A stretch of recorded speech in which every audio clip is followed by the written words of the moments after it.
નમસ્કાર મિત્રો, સીધું ને સટના એપિસોડમાં ઝારખંડમાં છાત્રોનું જે આંદોલન ચાલ્યું, ત્રણ અલગ અલગ સંગઠનોએ હેમંત સોરેન સરકાર સામે જે પ્રકારે સરકારી નોકરીઓની પરીક્ષાઓ એમાં જે ગોટાળા થતા હતા એના સંદર્ભમાં એમણે આંદોલન કર્યું અને દેવેન્દ્ર મહતોએ તો આમરણ ઉપવાસ કર્યા.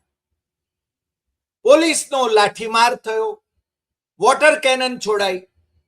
પણ એક વાત તો બહુ સ્પષ્ટ છે કે ઝારખંડની રાજધાની રાંચીમાં જંતર મંતર પર જે પોલીસ અત્યાચાર થયો હતો, જે રીતે પેલેટ બુલેટ છોડવામાં આવી હતી, જે રીતે અમાનુષી અત્યાચાર દિલ્હીની પોલીસે અને સુરક્ષા દળોએ, અમિત શાહના સુરક્ષા દળોએ જે કર્યો હતો, એવો અત્યાચાર તો રાંચીમાં થયો નહીં. પરંતુ આખા દેશમાં વિવિધ રાજ્યોમાં પરીક્ષાઓના પેપર ફૂટતા રહ્યા. ઉત્તર પ્રદેશમાં સૌથી વધારે ફૂટતા રહ્યા, રાજસ્થાનમાં ફૂટતા રહ્યા, મધ્યપ્રદેશમાં ફૂટતા રહ્યા, ગુજરાતમાં ફૂટતા રહ્યા, પણ ઉત્તરાખંડમાં પણ ફૂટતા રહ્યા. પણ ઝારખંડમાં જ કેમ આ જૈનજીનું આંદોલન થયું, એની પાછળના રહસ્યની વાત આજે આપણે કહેવાના છીએ. અને તમે અત્યાર સુધી જે વાત ન સાંભળી હોય અથવા ઓછી સાંભળી હોય, એવું રહસ્યોદ્ઘાટન આપણે આ એપિસોડમાં કરવાના છીએ. એટલે એપિસોડ તમારે છેલ્લે સુધી જોવો પડશે.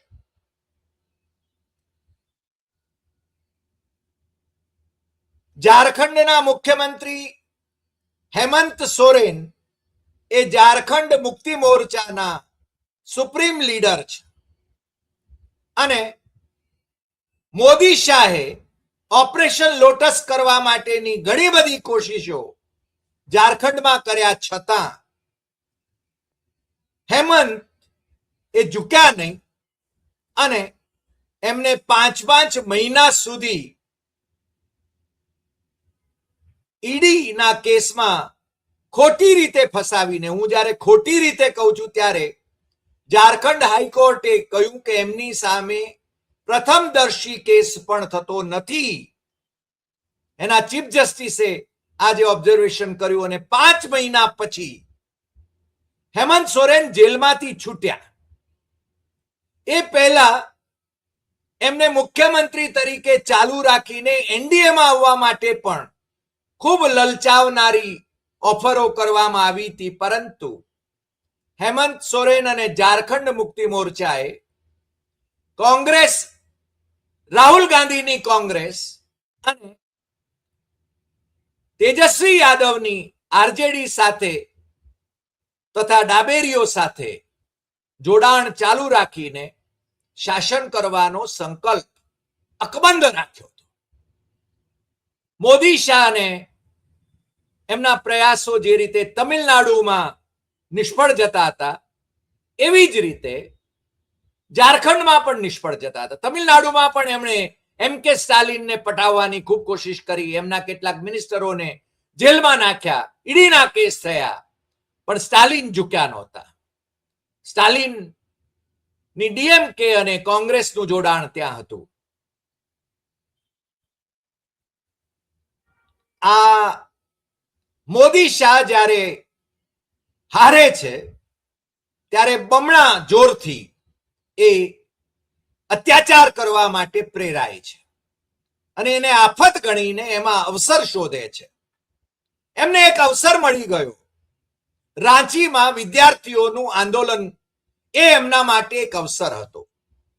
જંતર મંતર પર જે અત્યાચાર એમણે ગુજાર્યો અને જે ફજેતી સંસદ ગૃહોમાં થઈ, એ મોઢું પણ બતાવવા માટે ત્યાં જઈ શક્યા નહીં, જવાબ આપવા જઈ શક્યા નહીં. છેલ્લા દિવસે 3 મિનિટ અને 10 સેકન્ડ માટે લોકસભામાં એ વંદે માતરમ ગાવા માટે પ્રગટ્યા અને એની પાછળનું પણ એક રાજકારણ હતું.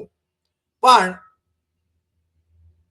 મોદી શાહ જંતર મંતરના જે આંદોલનકારીઓ હતા, જેનજી આખા દેશમાં જે રીતે આંદોલન કરે છે એની ઉપર, એના સંદર્ભમાં એમની ઉપર અત્યાચાર જે ગુજારવામાં આવ્યો, કે શિવાનમાં AK-47 માંથી ગોળી છોડવામાં આવી, એના વિશે કોઈ મંત્રીનું રાજીનામું પણ એમણે ના છૂટકે, ધર્મેન્દ્ર પ્રધાનનું રાજીનામું ના છૂટકે લેવું પડ્યું.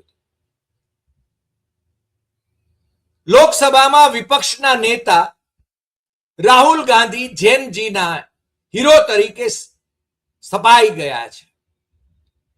જૈનજી સાથે એ એકાકાર છે અને કોટા, દેહરાદૂન, પ્રયાગરાજ અને હવે પુણેમાં એ આ છાત્રો કી ગુંજ કાર્યક્રમ એ કરી રહ્યા છે. પુણેમાં તો એ વિદ્યાર્થીનીઓ સાથે સંવાદ સાધવાના છે અને એના તરફ પણ આપણી નજર જરૂર રહેશે, કારણ કે 22 ઓગસ્ટે પુણેમાં એ કાર્યક્રમ યોજાવાનો છે.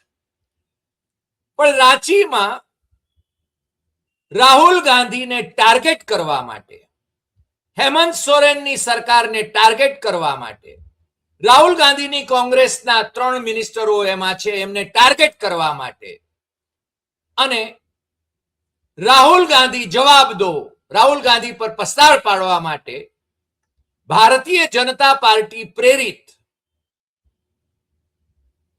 ઘણા બધા આંદોલનકારીઓ એ રાંચીના આંદોલનમાં જોડાયા, જેમને ખરેખર તો રાજકીય રોટલા શેકવાતા. અને એટલા માટે જ ગઈકાલે જ્યારે સમાધાનની વાત આવી ત્યારે, અને એ પહેલા પણ મુખ્યમંત્રી હેમંત સોરેને કહ્યું કે BJP tried to hijack students protest.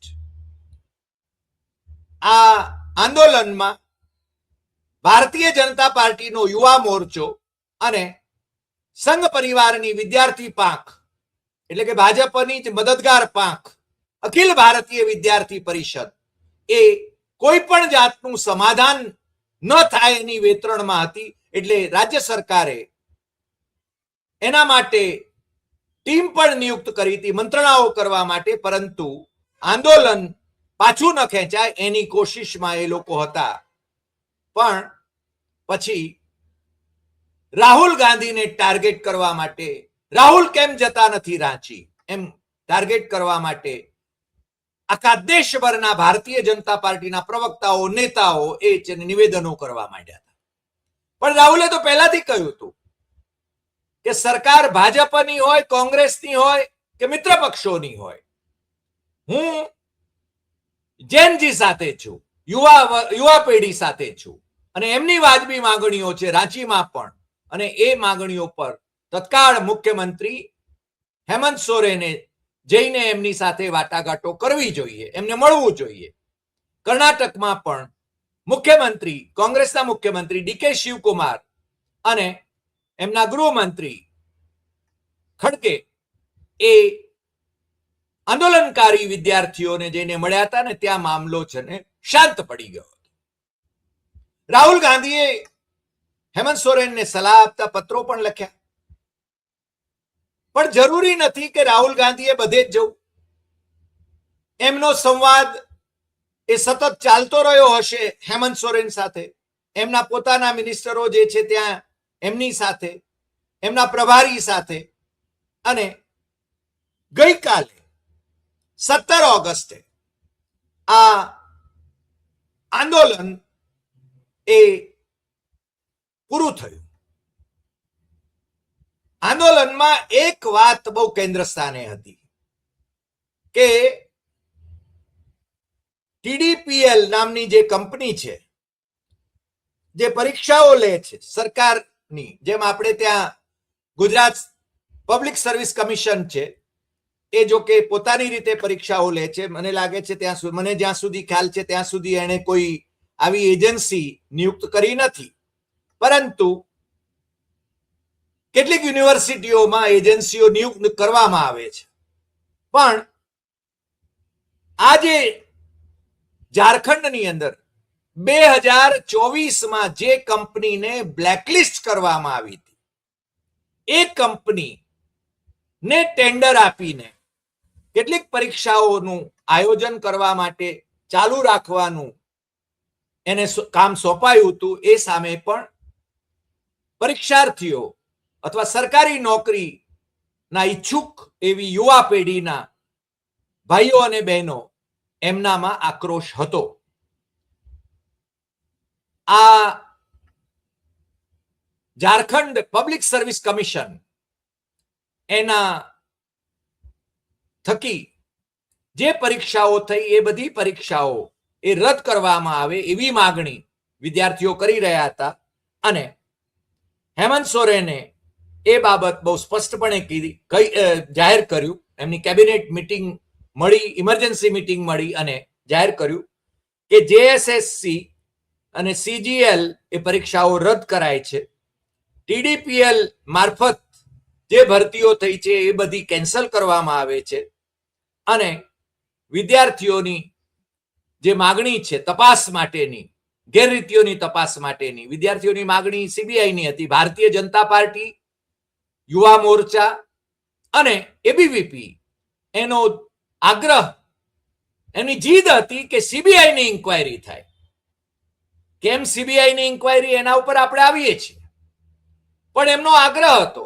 પણ એ બાબતમાં હેમંત સોરેન અને સંભવતઃ રાહુલ ગાંધી એમની વચ્ચે પણ એ સંવાદ થયો હશે એટલે એ મક્કમ રહ્યા કે પહેલી વાત તો એ કે સીઆઈડી જ એની તપાસ કરશે, રાજ્યની સીઆઈડી. એક. બીજું, એમણે એવો પણ નિર્ણય લીધો કે એક એસઆઈટી નિયુક્ત કરવામાં આવશે જેની અંદર અલગ રાજ્ય, ઝારખંડ સિવાયના રાજ્યોના જજીસને નિયુક્ત કરવામાં આવશે. એટલે આખરે આ આંદોલન સમેટાયું. પણ હજી પણ એમાંથી જે ફણગા ફૂટતા રહ્યા છે, જે માગણી કરાતી રહી છે એ સીબીઆઈની તપાસ થવી જોઈએ. હવે આ સીબીઆઈની તપાસ કેમ, એની પણ વાત આપણે કરીએ છીએ.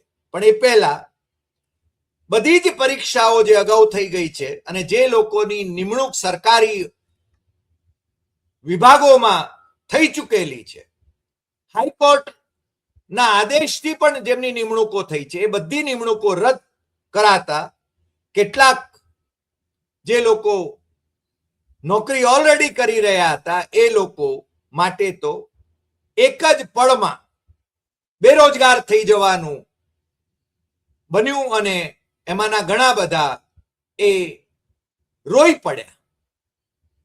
હવે આવતા દિવસોમાં આ મામલો પણ પાછો કોર્ટ કચેરીનો મામલો થવાનો છે. પણ જે સીબીઆઈની માગણી કરવામાં આવતી હતી એ કેમ કરવામાં આવતી હતી એની પણ આપણે વાત કરીએ. આ એ જ કંપની છે જે લખનઉ બેઝ છે, ઉત્તર પ્રદેશની કંપની છે અને એનું નામ છે TSR data processing private limited, TDPL. એને કેમ આ સોંપાયું? કારણ કે ઉત્તર પ્રદેશમાં પણ એ બ્લેકલિસ્ટ થઈ છે.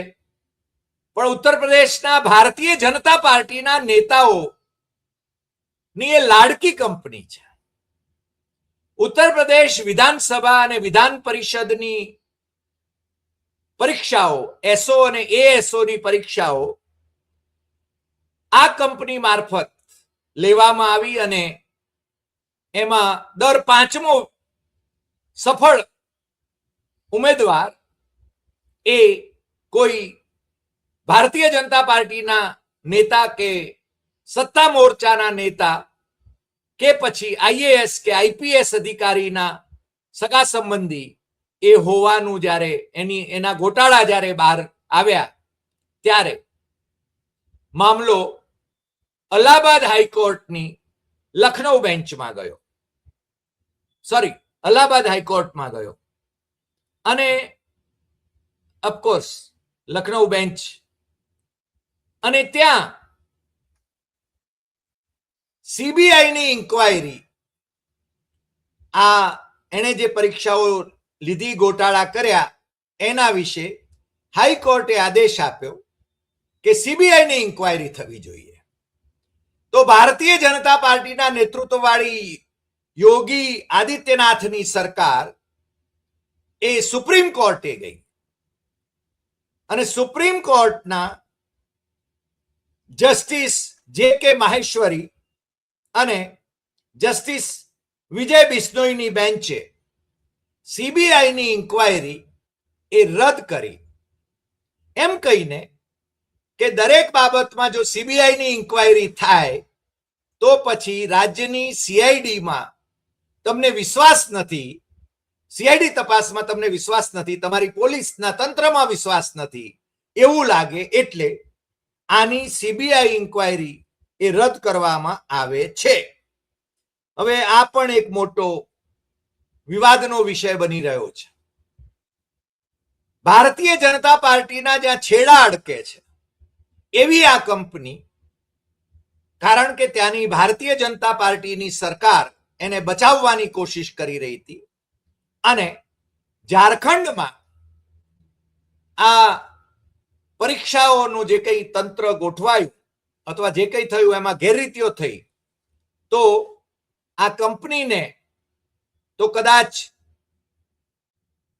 સીબીઆઈની ઇન્ક્વાયરીથી એને કઈ રીતે બચાવી લેવાય એ પણ શક્ય બને. અને બીજું, હેમંત સોરેનની સરકારને બદનામ કરી શકાય એવા અહેવાલો એ આપી શકાય, એટલા માટે ભારતીય જનતા પાર્ટીના નેતાઓ, યુવા મોરચાના નેતાઓ, અખિલ ભારતીય વિદ્યાર્થી પરિષદના નેતાઓ એ આ આંદોલન એ ઠરે નહીં એની કોશિશમાં સતત રહ્યા, છતાં હેમંત સોરેન અને રાહુલ ગાંધીએ એમની આખી બાજીને ઊંધી વાળી. હવે ત્યાંની પરિસ્થિતિના સંદર્ભમાં પણ થોડીક વાત, રાજકીય પરિસ્થિતિના સંદર્ભમાં પણ થોડીક વાત કરી લેવી જોઈએ. ઝારખંડ રાજ્યની રચના જ્યારે થઈ ત્યારે તમને ખ્યાલ છે કે આ રાજ્ય એ આદિવાસી બહુલ રાજ્ય છે, એટલે એના મુખ્યમંત્રી તરીકે આદિવાસી હોય એ સ્વાભાવિક છે, અપેક્ષિત છે. અને ભારતીય જનતા પાર્ટીએ પણ એના શરૂઆતના એની રચના જ્યારે થઈ ત્યાર પછી જે ભાજપની સરકાર આવી એમાં આદિવાસી જ નેતાઓ હતા અને પછીથી ઝારખંડ મુક્તિ મોરચા અને ભારતીય જનતા પાર્ટીની મિલીભગતથી 2009-2010માં શિબુ સોરેનની સરકાર હતી. શિબુ સોરેન એટલે હેમંત સોરેનના પિતાશ્રી, ઝારખંડ મુક્તિ મોરચાના સંસ્થાપકોમાંના એક ગુરુજી, એ એમની સરકાર હતી અને એ સરકારમાં ભારતીય જનતા પાર્ટીના જ નાયબ મુખ્યમંત્રી તરીકે રઘુવર દાસ હતા. રઘુવર દાસ એ આદિવાસી નથી, પણ એ જ રઘુવર દાસને 2014 થી 2019 દરમિયાન મોદી શાહની કૃપાથી ઝારખંડના મુખ્યમંત્રી બનાવવામાં આવ્યા. સ્વાભાવિક રીતે આદિવાસી પ્રજા એમનાથી નારાજ હોય, કારણ કે આદિવાસી રાજ્યની ધુરા એ આદિવાસી નેતા પાસે રહેવી જોઈએ, ભલે પછી એ ભારતીય જનતા પાર્ટીના નેતા હોય. પણ એવું બન્યું નહીં. રઘુવર દાસ એ બીજેપી આરએસએસ ની જે ભૂમિકા છે એ ભૂમિકા ઉપર, કારણ કે જેને સામાન્ય સંજોગોમાં એમ કહેવાય છે કે બ્રાહ્મણી વ્યવસ્થા, એ વ્યવસ્થા, ઉચ્ચવર્ણીય વ્યવસ્થા એ સ્થાપિત કરવા માટેની કોશિશ એમણે સતત કરી. આ રઘુવર દાસ એ શિબુ સોરેનની સરકારમાં ડેપ્યુટી સીએમ હતા, બીજેપીના પ્રેસિડેન્ટ પણ રહ્યા ઝારખંડના, અને એના મુખ્યમંત્રી પણ રહ્યા અને એના પછી મોદી શાહની કૃપાથી એ ઓડિશામાં પણ ગવર્નર તરીકે 2023 થી 25 રહ્યા અને ઓડિશામાં ભારતીય જનતા પાર્ટીનું શાસન સ્થપાય એના માટેની પાયાભરણી કરવામાં પણ એમનું ઘણું બધું યોગદાન.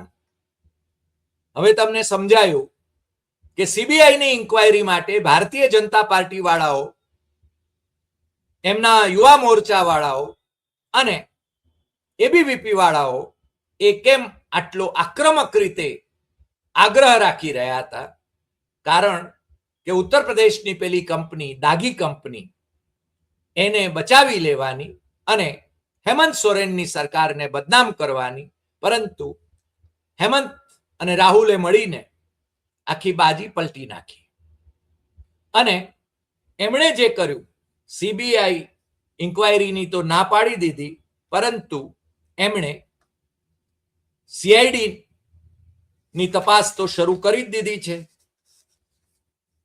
આ પબ્લિક સર્વિસ કમિશનના એક ચેરમેન રહેલા, એમની તો ઓલરેડી ધરપકડ થઈ ચૂકી હતી. બીજા 3 જણાએ, એના મેમ્બરો જે હતા, એમણે રાજીનામા પણ આપી દીધા અને એમને પણ સીઆઈડીએ સમન કર્યા છે. એમના નામ પણ જો હું જણાવું તો અજીત ભટ્ટાચાર્ય, અનીમા હંસદા અને જમાલ અહેમદ, એમની પણ તપાસ શરૂ થઈ ગઈ છે. એટલે હવે શું કહેશે? કારણ કે આંદોલનકારીઓની માગણી જે હતી એ સીબીઆઈની માગણી હતી, એ એક જ માગણી બાકી રહી. પણ હવે બીજો પ્રશ્ન પણ પેલો જે છે, જે નોકરીમાં અને કેટલાક તો હાઈકોર્ટના આદેશથી જે નોકરીમાં આવ્યા હતા, સરકારી નોકરીમાં, એ લોકો બેરોજગાર થઈ ગયા. એટલે કેટલાક લોકો તો દુખી થાય, સ્વાભાવિક છે. પણ વિદ્યાર્થી આંદોલનકારીઓની જીદ હતી એટલે બધી જ પરીક્ષાઓ એ રદ કરી દેવામાં આવી અને 2014 થી, એટલે 2014 થી રઘુવર દાસ જ્યાંથી ચીફ મિનિસ્ટર હતા ત્યાંથી આજ લગીની જે ભરતીઓ થઈ છે, પરીક્ષાઓ લેવાઈ છે, એ બધાની તપાસ માટેની જે એસઆઈટી, એ ઝારખંડ સિવાયના રાજ્યોના જજીસ, સેવારત અથવા નિવૃત્ત, એમની એસઆઈટી બનાવીને એની તપાસ થશે અને શું સુધારા અમલમાં લાવવા જેવા છે એની ભલામણો પણ એમની પાસેથી લેવામાં આવશે.